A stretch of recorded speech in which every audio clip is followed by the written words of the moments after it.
아멘. 자, 오늘 새벽에 하나님 주신 말씀은 사무엘하 마지막입니다. 사무엘하 24장.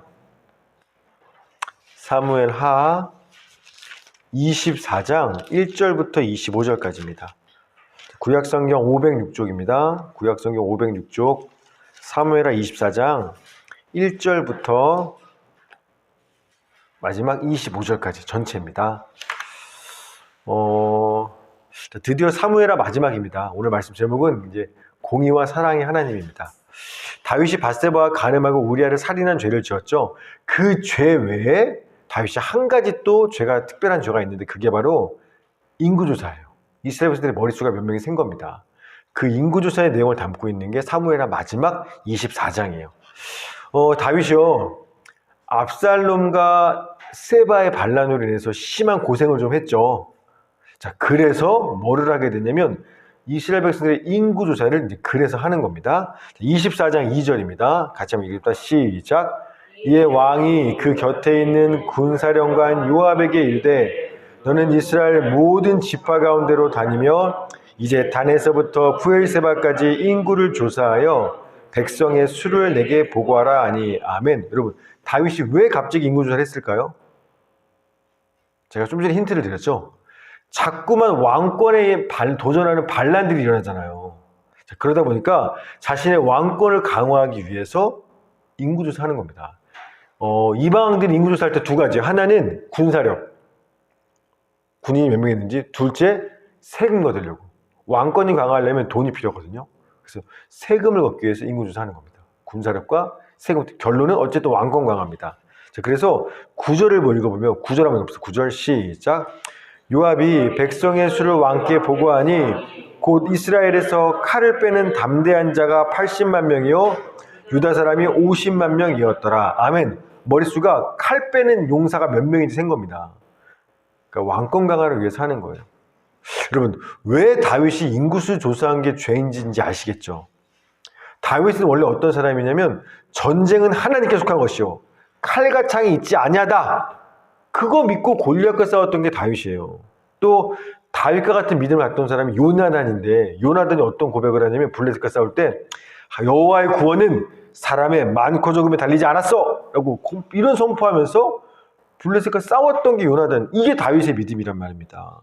이랬던 다윗이 죄를 진 이후에는 하나님하고 점점 멀어지기 시작하면서 이제는요, 만군의 여호와 하나님을 믿는 게 아니라 뭐를 믿기 시작하냐면 칼을 믿기 시작하는 거예요. 이제는 얼마나 사람 머릿수가 많은지 군사력을 믿고 내 왕권을 지키려면 사람이 힘이 있어야 되는 거야. 이 생각이 드는 겁니다. 그래서 하나님을 믿고 의지하는 게 아니라 자기 힘, 자기 주먹, 자기 군사력, 자기 칼을 믿고 의지하려고 하다 보니까 몇 개나 있는 거지, 몇 명이나 되는 거지, 머릿수를 세기 시작하는 겁니다.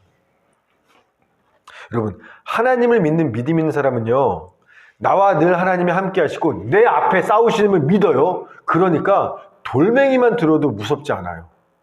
다윗이 그랬죠. 자, 그런데요, 하나님을 믿는 믿음이 없는 사람은 내가 고와 같아요. 세상에 날 지킬 건 나밖에 없어. 그러니까 돈 죽도록 버는 겁니다. 그러니까 막 보험 들고, 그러니까 막 좋은 차 타고 내 안전을 내가 지켜야 되니까 막 애쓰는 거예요. 전에 우리 김시영 목사님이 옛날에 원래 경차 탔었잖아요. 모닝이었나? 하여튼 경차를 탔었는데 차 바꾸겠다고 목돈을 모아놨었어요. 자기가 안전성이 제일 좋은 차를 보니까 쉐보레 말리부가 제일 좋대요. 그래서 말리부로 바꿔야지. 나와 우리 가족의 안전은 소중하니까, 경차는 위험하니까. 그러다가 어느 날 말씀을 듣는 은혜를 받아서 깨달았어요. 나와 내 가족의 안전은 얼마나 좋은 차를 타냐에 달린 게 아니라 하나님께 달렸다고 믿어지는 겁니다. 그때 고백하시죠? 이런 고백했잖아요. 하나님이 나와 함께 하시면 모닝은 탱크와 같다. 내 차 경차지만 하나님 함께 하시면 탱크와 같아서 안전하다라는 겁니다. 이런 거예요. 그런데 지금 다윗은 거꾸로 왔어요. 원래 그랬던 사람이 아니야, 나를 지키려면 왕권 뺏기지 않으려면 힘이 있어야 돼.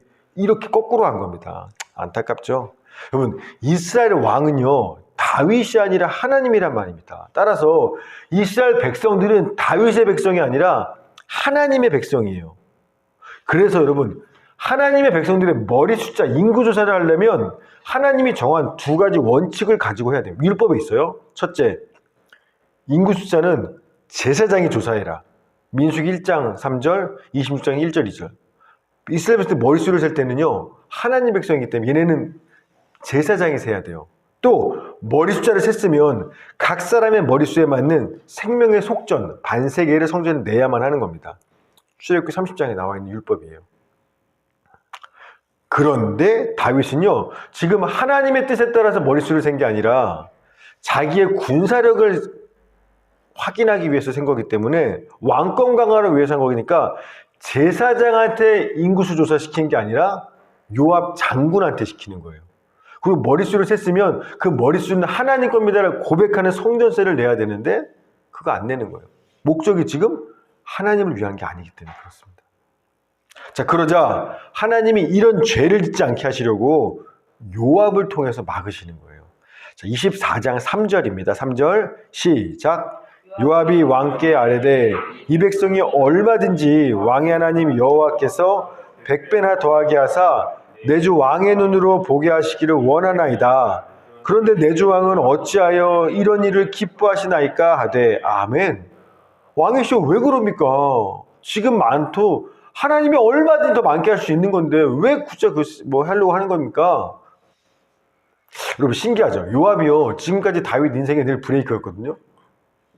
늘 다윗 싫어하는 것만 요압이었는데 웬일인지 이때는요 하나님의 뜻을 전하는 선지자 같은 이야기를 바른 말을 하는 겁니다. 그래서 우리가 악한 사람, 심지어 하나님 믿지 않는 사람이 하는 말도 잘 귀담아 들어야 되는 거예요. 하나님은요 언제 어디서 누구를 통해 우리에게 말씀하실지 모르기 때문에 악인을 통해서도 주님 말씀하시는 분이기 때문에 그래요. 자, 그런데 여러분 다윗이 그걸 알아봤을까요 지금? 하나님이 지금 요압을 통해 말씀하시는 거예요. 예전에는요 시므이를 통해서 나를 저주해도 하나님이야 이랬던 다윗인데 지금은요 아닌 거예요. 그 정도 영적 분별이 있었으면 인구조 사지도 않았겠죠.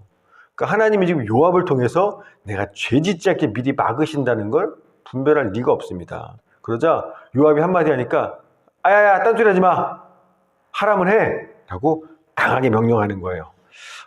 자 4절입니다. 시작. 왕의 명령이 요압과 상대 사령관들을 재촉한지라. 요압과 사령관들이 이스라엘 인구를 조사하려고 왕 앞에서 물러나. 아멘. 왕의 명령이 재촉한지라. 재촉한지라가 원어로는 하자크라 그래서 강하게 하다, 강요하다, 강제하다 이런 뜻이에요. 그러니까 야 요압 뭔 소리야? 내가 시키는 대로 해. 무조건 명령대로 해. 뭐 딴 소리 하자. 그냥 명령 강하게 하는 겁니다. 여러분 신기하지 않아요? 지금 평생 다윗이 나름 무서워했던 사람이 누구냐면 요압이었잖아요.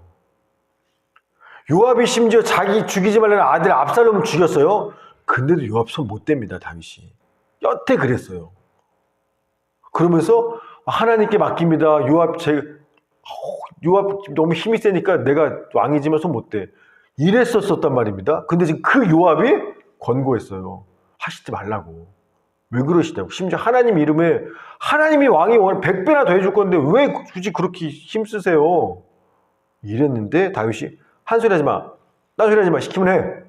강하게 재촉하는 겁니다. 여러분 그만큼요 다윗 마음이 굉장히 마치 하나님 아니면 이방 왕들처럼 니주제 뭐 이런 왕들처럼 진짜 강팍하고 완악해진 겁니다. 그러니까 이런 것만 봐도 이 사람 마음 상태가 어떻구나 우리가 확인할 수 있는 거예요. 결국에 뭐 왕이 시키니까 요압이 합니다.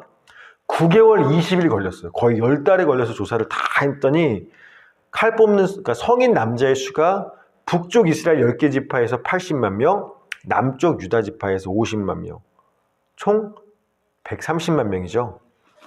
여러분 출애굽할 때 이스라엘 백성이 몇 명인지 기억하세요? 예전에 출애굽할 때 그때 성인 남자가 60만 명이었어요. 근데 지금은 성인 남자가 130만 명, 2배도 넘죠. 그러니까 그만큼 다윗 시대에 하나님 굉장히 이스라엘이 강성하게 부흥했다라는 겁니다. 자, 근데 이 인구조사 결과를 딱 받고 나자 그제서야 다윗이 내가 죄를 졌구나 깨닫고 하나님께 회개하는 거예요. 자, 24장 10절 시작. 다윗이 백성을 조사한 후에 그의 마음에 자책하고 다윗이 여호와께 아뢰되 내가 이 일을 행함으로 큰 죄를 범하였나이다. 여호와여 이제 간구하옵나니 종의 죄를 사하여 주옵소서. 내가 심히 미련하게 행하였나이다 하니라. 아멘. 여러분 이와 똑같은 장면 한 번 있었는데 다윗이 뭔가 사고치고 나서 그 마음에 자책하는 거. 옛날에 사울랑 옷자락 뱄을 때 일단 뱄어요. 그러고 나서 갑자기 마음에 찔림. 똑같아요. 다윗의 마음이 찔려. 똑같은 단어입니다. 원어상으로. 그러니까 죄인 줄 모르고 했는데 이거 죄구나 깨달은 거예요. 여러분 왜 이제서야 죄를 깨달았을까요? 인구 보고 박자마자 아니 그렇게 막 나 말려도 아니야 머리 주사해 강제로 시켰는데 받았으면 그랬어 좋네 나 힘 세구나 이렇게 했어야 되는데 받자마자 마음이 찔려서 내가 죄졌다는 걸 깨닫게 되는 거예요. 이게 왜 이거 뭐랑 비슷하냐면 암논이 다말 강간할 때 욕정이 일어났을 때 이거면 저 여자만 가지면 좋을 것 같아. 막 죄가 막 이것만 해도 행복할 것 같아. 근데 막상 취하고 나니까 어때요? 허무하고 허탈하고 싫어지죠. 죄라는 게 그렇잖아요. 짓기 전에는요 이것만 하면 진짜 좋을 것 같이 우리를 막 일어나요. 근데 막상 딱 짓고 나면 어때요? 후회가 들죠. 하지 말걸. 괜히 했다. 지금 다윗이 똑같은 거예요. 그러니까 우리 죄 짓고 나면 죄 짓기 전으로 돌아가고 싶잖아요. 짓기 전에는 진짜 짓고 싶다가 다윗 마음이 딱 그런 겁니다. 그래서 죄 짓기 전으로 회개하고 주님께 돌아오는 거예요. 제가 이거 보면서요, 다윗 모습 보면서 이 모태신앙, 우리는 모태신앙들 조롱하잖아요. 모태신앙. 모태가 아니라 못한다고. 믿음으로 좀 싸워보세요. 그냥 교회 다니지 난 못해요. 모태신앙이라고 막 조롱하잖아요. 근데요, 이 모태신앙들이 또 어려서 예수를 믿은 사람들이요, 자기도 모르게 내 믿음 가장 마음 중심에 신앙의 뿌리가 있어요. 어렸을 때 처음 보고 들은 거. 자, 그래서 이 사람들이 비록 세상을 떠나고 쉽게 떠나요. 왜냐하면 신앙이 별로 모태신앙이니까 막 저 나쁜 짓도 하고 떠나요. 근데요, 이 사람들은 딱 맞잖아요. 그러면 반사적으로 어디로 돌아오냐면 원래 내가 믿던 그 주님께로 확 회개하고 돌아와요. 이 사람들은. 그래서 어렸을 때 아이들한테 어떻게든 나중에 세상 떠난다 할지라도 어렸을 때 그 믿음의 뿌리 신앙을 심어주는 게 정말 중요한 겁니다. 아이들이 나중에 하나님이 손댔을 때 다시 주님께로 돌아오게 만드는 거예요. 지금 다윗이 딱 죄 때문에 많이 무너지긴 했지만 딱 뭔가 마음이 불편하면 다시 주님께로 돌아오는 거예요. 그래서 믿음의 신앙을 우리 실험해 주는 게 정말 중요하다는 겁니다. 자, 그러자 다윗이 죄를 회개하고 그러자 하나님 이번엔 전에는 나단 선지자인데 이번에는 갓 선지자를 보내서 말씀 바세바에 똑같아요. 죄는 용서해. 네가 회개했으니까. 그러나 뭐는 받아야 돼? 죄값은 받아야 돼. 똑같은 거예요. 회개란 자수와 똑같기 때문에 회개했으니까 죄값 안 치르는 게 아니라 회개했으니까 이제 도망치지 않고 그 죄값을 받는 게 회개인 거죠. 그래서 하나님이요, 다윗 이번에는 그래도 네가 먼저 회개한 거잖아. 내가 찌르기 전에 선택지를 줄게. 죄값을 3개 중에 골라. 첫째, 7년간의 이스라엘의 기근. 둘째, 원수한테 네가 3년간 쫓겨서 3년간 쫓겨서 석달간 쫓겨서 도망 다니는 거. 셋째, 3일 동안 이스라엘의 전염병이 도는 거. 셋 중에 하나 네가 죄의 값을 선택해. 그걸 치러야 내가 죄가 없던 걸 해줄 거야. 자, 다윗은요, 세 번째를 택합니다. 자, 14절입니다. 14절 시작. 다윗이 갓에게 이르되 내가 고통 중에 있도다. 청하건대 여호와께서는 긍휼이 크시니 우리가 여호와의 손에 빠지고 내가 사람의 손에 빠지지 아니하기를 원하노라 하는지라. 아멘. 이게 무슨 말이냐면 원수에게 쫓기거나 이런 건 전부 다 사람한테 당하는 재앙이잖아요. 근데 전염병은 하나님이 직접 내리는 재앙이잖아. 그러니까 내가 사람한테 고통받기보다 하나님한테 고통받는 게 낫겠다. 왜냐하면 하나님은 긍휼이 크신 분이니까. 사람은 긍휼이 없지만 하나님은 크니까 혹시나 내가 죄값 받다 불쌍하면 좀 봐줄 수도 있다라고 생각하는 겁니다. 그래서 하나님 직접 맞을게요. 전염병으로 3일 맞겠습니다. 그래서 하나님이 바로 그날 아침부터 정하신 때까지 3일간 전염병이 시작되는데요. 시작하고 나서 7만 명이 죽어요. 이스라엘 백성 전체에. 근데 그 약속한 건 3일인데 3일이 되기 전에 전염병이 멈추십니다. 하나님이요. 자, 15, 16절. 자, 15, 16절 시작. 이에 여호와께서 그 아침부터 정하신 때까지 전염병을 이스라엘에게 내리시니 단에서부터 부엘세바까지 백성의 죽은 자가 7만 명이라. 천사가 예루살렘을 향하여 그의 손을 들어 멸하려 하더니 여호와께서 이 재앙 내리심을 뉘우치사 백성을 멸하는 천사에게 이르시되 족하다. 이제는 내 손을 거두라 하시니 여호와의 사자가 여부수 사람 아라우나의 타락마당 곁에 있는지라. 아멘.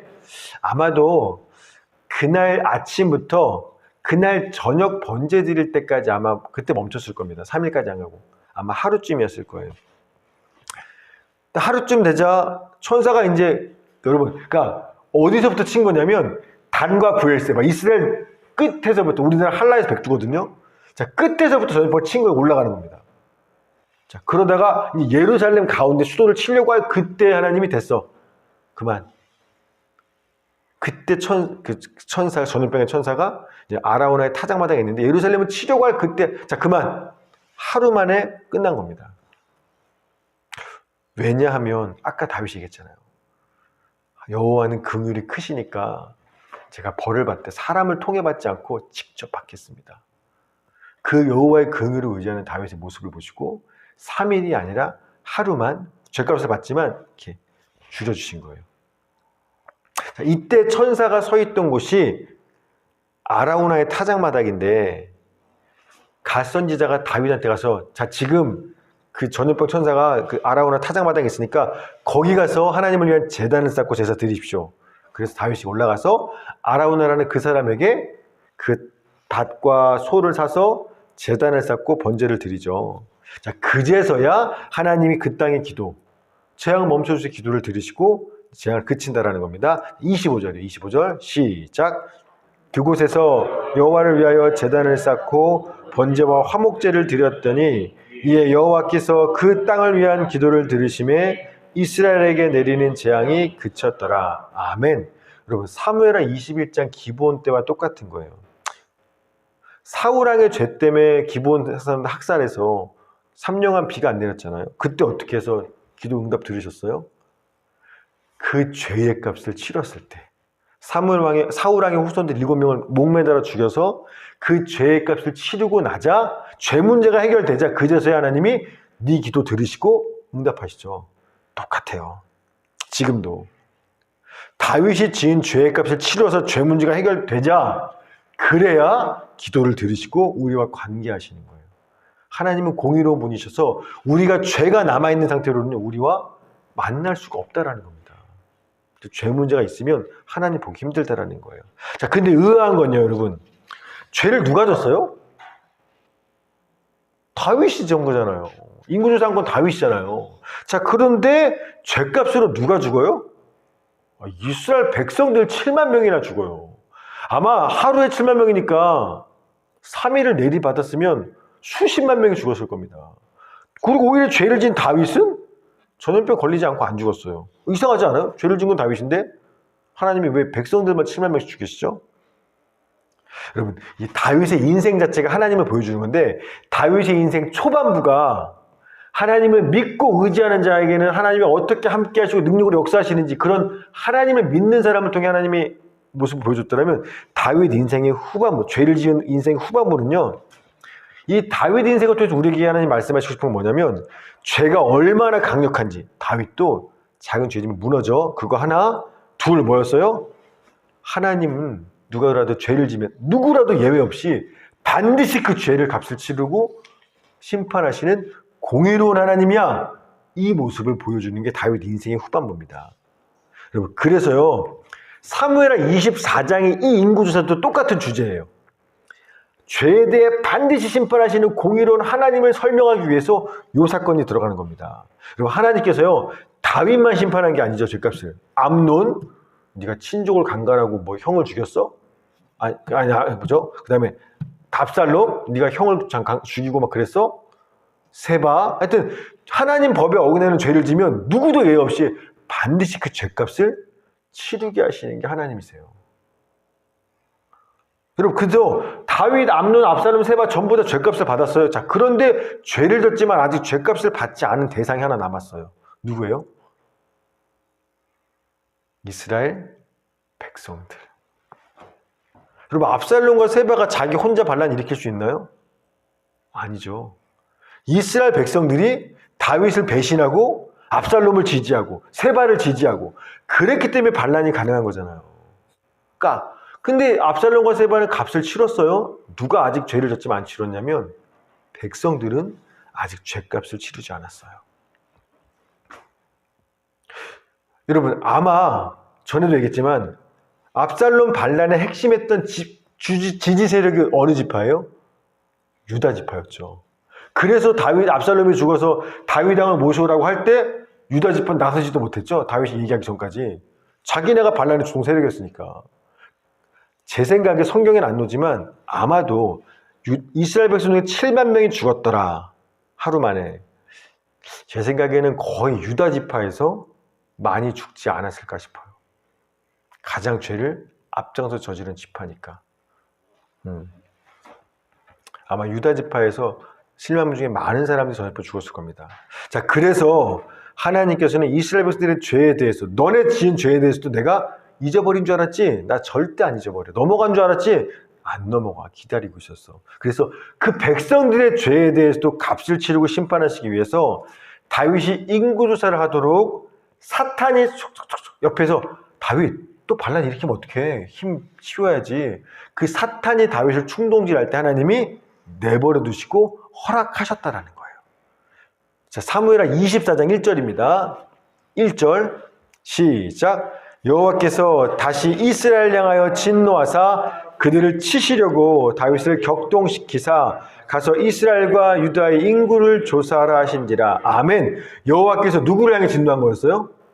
이스라엘을 향해서 진노한 겁니다. 그래서 이스라엘을 때리시려고 다윗을 격동하신 거예요. 이게 역대상 21장이 똑같은 만문인데 사탄이 일어나 이스라엘을 대적하고 다윗을 충동하여 이스라엘을 계수하니라. 그러니까 다윗 마음에 야 머리숱 해. 우리도 지금 우리 생각 막 넣잖아요. 야, 너 죄졌으니까 하면 싫어할 거야. 이런 죄 다윗이 사탄이 다윗 너 왕권 약한 상태로 또 반란 일어나. 머리숱 한번 세봐. 세금 걷어야 돼. 이걸 생각을 했을 때 하나님이 막지 않으시고 하게 허락했다는. 왜? 이스라엘 치시려고. 그들을 심판하려고. 그러니까 여러분 사무엘하 마지막 24절 끝까지 뭘 말씀하시냐면 하나님은 나 있잖아. 난 죄진 거에 대해서 절대 용납하지 않아. 반드시 죄값 치르게 할 거야. 나는 공의로운 하나님이야. 이게 지금 보여주는 말씀이에요. 하나님이. 여러분 하나님은요 절대 죄 잊어버리지 않으세요. 철두철미하세요. 따라서 우리가 흔히 생각하듯이 이 정도 작은 죄야 애교지 뭐. 이게 무슨 죄야 남들도 다 하는데. 그럼 다 심판받게? 설마 그 사랑의 하나님이 내가 요거 하나 잘못했다고 나 이거 심판하시겠어? 이런 생각은 정말 비성경적인 생각이라는 거예요. 하나님은요 절대 우리 죄 잊어버리지 않으시는 거예요. 어제 제 동기 강도사가 전화 왔어요. 그래서 형님 자기가 하나님의 뜻에 순종하기로 했어요. 근데 내 뜻하고 좀 달라서 순종해요. 하나님 뜻대로 할 거예요. 그런데 그냥 말로 진짜 하기 싫다. 진짜 힘들다. 좀 투덜거렸다라는 겁니다. 그런데 바로 하나님께서 뭐라고 막 책망하신다라는 거예요.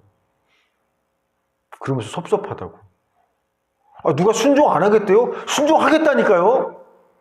근데 그냥 말로 진짜 하기 싫네. 진짜 내 뜻과 다르네. 좀 투덜거리는데 그것조차도 하나님이 허락하지 않으신다고. 속상하다고 너무하신 거 아니냐고. 여러분 하나님은요 당신의 거룩하고 완전하신 같이 우리도 이만큼의 점도 흠도 없이 거룩하고 완전하고 원하신다는 거예요. 이건 명령인 겁니다. 아버지의 거룩하신 같이 너희도 거룩하라. 그의 완전하신 같이 너희도 완전하라. 그리고 우리가 이렇게 점도 흠도 없이 거룩하고 완전하게 하라고 명령만 했을 뿐 아니라 그렇게 살 수 있도록 뭐 하신 거예요? 예수 믿는 모든 사람들의 마음에 성령님을 그래서 보내주신 거예요. 이거 공짜 아니에요. 따라서 사람이 어떻게 점도 흠도 없이 죄 안 짓고 살아? 이 정도 못해도 누가 안 져? 라고 말하면 안 돼요. 여러분, 우리가 왜 점과 흠이 있는 죄를 짓는지 압니까? 따라서 성령 충만하지 않기 때문에 그래요. 우리가 만약에 성령 충만하면요, 정말 하나님처럼 거룩하고 완전하게 살아갈 수 있다는 거예요. 이처럼 하나님은 죄에 대해서 철저하게 심판하시는 공의로운 분이신데, 근데 잘 보세요, 이 오늘 사건. 그러면 3일 값을 치르게 해야죠. 그런데 딱 하루만 내 천사에게 멈춰 라고 하시고, 다윗한테 그 천사가 멈춘 아라우나의 타작마당에 가서 거기서 지금 제단을 쌓고 나한테 제사 드려 라고 명령하셨습니다. 여러분, 이 아라우나의 타작마당이 어딘 줄 아세요? 이 다윗 때로부터 약 1000년 전 무슨 일이 있었냐면, 아브라함이 그 아들 이삭을 제물로 바쳤던 그 모리아산이 바로 이 아라우나의 타작마당이에요. 역대하 3장 1쪽 솔로몬이 예루살렘 모리아산에 여호와의 성전 건축하기를 시작하니 그곳은 전에 여호와께서 그의 아버지 다윗에게 나타나신 곳이요 여보스 사람 오르난의 타작마당에 다윗이 정한 곳이라. 그 모리아산이 아브라함이 그 이삭을 바쳤던 곳이고, 거기에 그래서 다윗이 솔로몬 성전 짓는 터는 바로 여기서 짓는 거야 라고 하는 거예요. 하나님이 아브라함한테 네 아들 나한테 제물로 바쳐라고 명하셨던 곳, 그래서 아브라함이 순종해서 그 아들을 제물로 바쳤던 그곳에서 하나님은요, 이스라엘을 향한 죄에 대한 심판을 하셨고 그 심판을 멈추셨고 또 다윗한테 제단을 쌓으라고 말씀하셨다는 거예요. 제단을 쌓았다는 건 뭐냐면, 죄로 인해 하나님과 관계가 끊어졌잖아요. 근데 제단을 쌓고 나한테 제사를 드린다는 건 뭐예요? 다시 너와 내가 만나겠다라는 거죠. 죄 때문에 끊어졌지만 그 죄를 용서해주고 만나겠다라는 의미가 나한테 이제 제사 드려도 돼, 이제 예배하러 와도 돼 하는 거예요. 죄 문제 해결됐다라고 얘기하는 겁니다. 여러분, 그래서 다윗이 솔로몬한테 성전을 지을 때는 여기서 지어야 돼, 여기다 지어야만 한다 얘기한다라는 거예요. 즉 아라우나의 타작마당에 제단을 쌓았고 성전을 지었다 세웠다 뭐냐면, 하나님께서 아브라함에게 네 아들 이삭을 나한테 제물로 바쳐라고 했던 것처럼 장차 하나님께서 당신의 아들 예수 그리스도 독생자를 우리 죄에 대한 제물로 그 자리에서 바침으로써 우리가 지은 죄에 대해서 공의로 심판하시겠다라는 겁니다. 당신의 아들로. 우리 그 죄를 아들이 대신 치르게 하시고 죄값을, 그리고 새 성전된 그 예수 그리스도 안에서 우리와의 끼워진 관계를 회복하고 다시 만나시겠다. 이런 하나님의 뜻이 여기 담겨 있다라는 겁니다. 기가 막히죠? 그러니까 그 1000년의 역사, 이 다윗 이후로 또 1000년 후가 예수님이죠. 다윗이 BC 1000년경이고요. 영년이 예수님, 그 1000년, BC 2000년경이 아브라함이거든요. 하나님은 2000년 그 시간들을 보시면서 바로 그 자리에서 그래서 그 의미들이 있는 거예요. 즉 여러분, 하나님은 분명히 우리 죄에 대해서 하나도 까먹지 않고 다 공의로 심판하시는 무서운 분이세요. 그러나 동시에 하나님은 우리의 죄로 인해 끼어진 그 관계를 회복하고 우리와 함께 하시기 위해서 우리 죄값을 치러야 함께 할 수 있는 거니까, 공의로우신 분이기 때문에 없어라고 그냥 하시는 게 아니라 당신의 독생자를 우리 죄값을 대신해서 그 값을 치르시고 나서 우리와 함께 할 수 있게 되셨다는 겁니다. 그래서 우리를 그만큼 사랑하시는 사랑의 하나님이기도 하다라는 겁니다. 여러분, 이게 바로 다윗의 인생 그리고 사무엘서 전체를 통해서 하나님이 내가 누군지 아니? 라고, 난 죄를 절대 용서하지 않는 공의 하나님이야. 그러나 너희를 사랑하기 때문에 그 죄값을 내 아들 통해 대신 치르고 지금 내가 너희와 함께 하는 거야. 그런 사랑의 하나님이시라는 겁니다. 오늘도 우리 사랑하는 그리스도 모두 이 하나님을 기억하시면서 죄를 두려워하시고요, 죄와 피 흘리기까지 싸우시고요. 또 한편으로는 하나님을 더욱 사랑하며 주님 앞에 나아갈 수 있는 우리 모두가 되기를 주의 이름으로 소망합니다.